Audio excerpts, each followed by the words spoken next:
Xalq artisti Rasim Balayevlə vida mərasimi Azərbaycan Dövlət Akademik Milli Dram Teatrında keçirilir.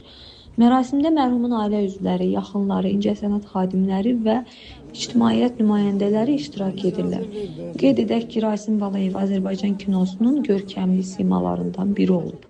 Nesimi deyilən kimi bütün Türk dünyasının gözünə məhz Rasim Balayev gəlir. Onun yaratdığı o gözəl, lirik, epik qəhrəman gəlir. Rasim müəllim gözəl bir insan. İnsan kimi də gözəl insan idi, sənətkar kimi də gözəl sənətkar idi.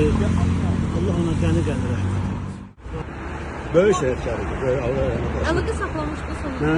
Əlaqə saxlamış. Gələndə zəng elədik, danışdıq da.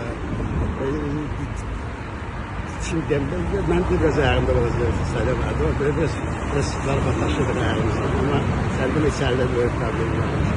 Kıymadı, beş mesele değil. Büyük sənətkar, usta sənətkarı, büyük haqq adamı. Haqq dünyasına getdi ki, oralar da zənginləşdirsin. Allah ruhu şad eləsin, afirət dünyası versin.